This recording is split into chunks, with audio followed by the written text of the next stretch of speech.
The virtual world of Second Life is used through an avatar. You need to create this avatar when you first sign up for Second Life. And you click Join Free and then choose your avatar. The classic avatar tends to be a little bit more professional looking, so I advise students to use those.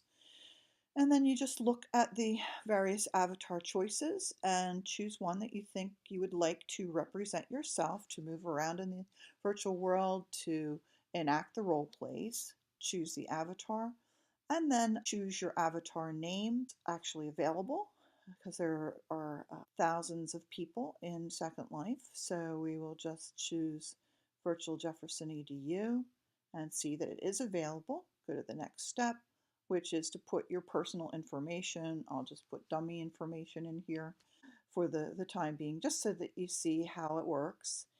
And the next thing that's going to happen, to get an email confirming that you've set up the account, then at that point prompted to download the virtual world program. After downloading the program, open up the program Second Life, put your name and password in, and then log in. You can see it loading up. And then here I am. Let me show you a few things, show you how students are introduced to the program, and then show you around the city. The first place students come is the Orientation Center. And this is a place to learn basic things that you need to be able to do in the virtual world, such as walk, talk, and interact with objects. I'll just breeze through here just to give you an idea. But students have access to a variety of signs with instructions, and then a playground is designed to be a fun place to help practice skills. Things like being able to sit on objects that then provide animations. I'll illustrate that with the hopscotch. Here they also learn to click a box and receive an orientation note card, which gives them helpful information such as how to get from one place to another. The next phase is really to review the training program and go through some learning activities. So we're going to go up to a new section through what's called a wormhole, which is a way to teleport from one place to another by clicking on it. I go right through it, and then I end up in another location, which is at the location called Mini Hamilton, which is the debriefing area, orientation area to explain the basic program.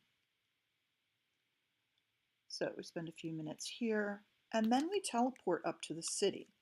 This is what's called a teleporter. It looks like a little house, has hover text over top of it, teleport to city.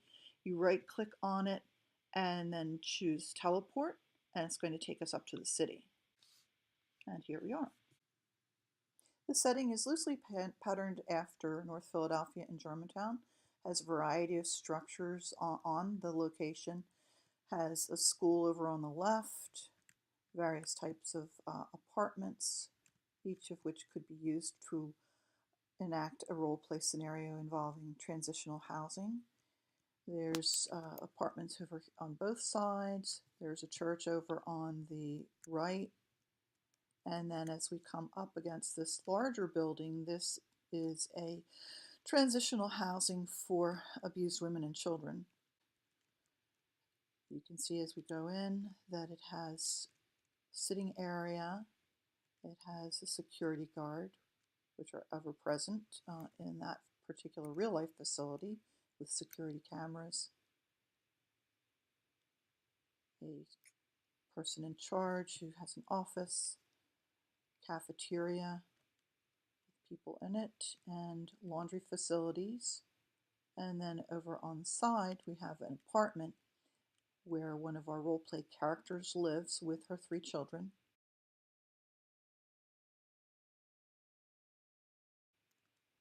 We have Alicia,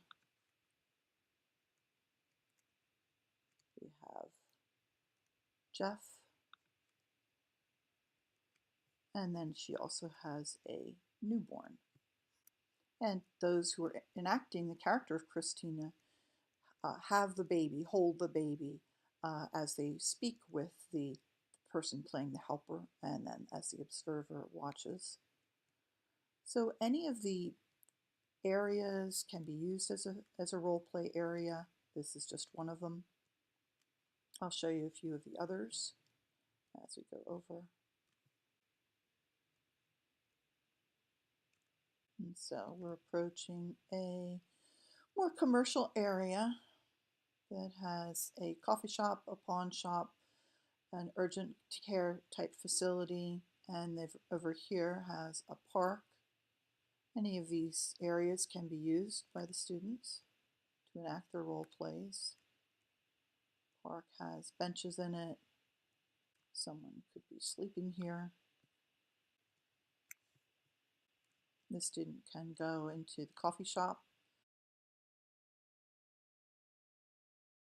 have a cup of coffee with the client.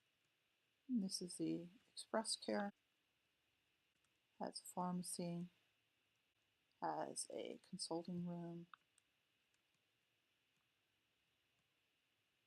has a treatment area, medical type treatment area.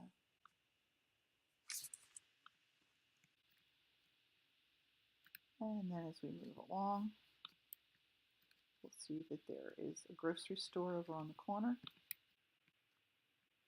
And then across the street is an abandoned factory, which is where one of the characters has set up his home. You can see that the voice that I'm using, that you're hearing, that's available to everyone, and that's how students communicate while they're here. So they can learn about tone of voice and how to approach the person, and then self-assess and have peer assessments. You have other commercial type buildings here. There's a police station, there's a pizza parlor. It's placed so that it looks like there's people living here. This is an older lady sweeping the floor. And as we go across the street, this is our ESHP Community Center, where another of the role plays is typically enacted. So it has a meeting area, reception area on the bottom floor. There's also a wellness education area, clinic that takes place a couple times a month. Upstairs we have a cafeteria, another role play area. Through this video, I've shown you a glimpse of a virtual world used for role play simulation for learning how to work with homeless populations.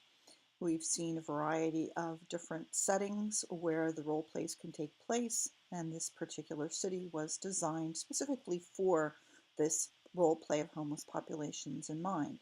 Many other scenarios can be designed to meet the different learning needs of a particular population and a particular way of teaching. One last thing I wanted to show you, and that is that you can actually change, students when they're enacting the role actually can change the character by changing the avatar. You saw how in the beginning you chose an original avatar, and that's usually used for the helper.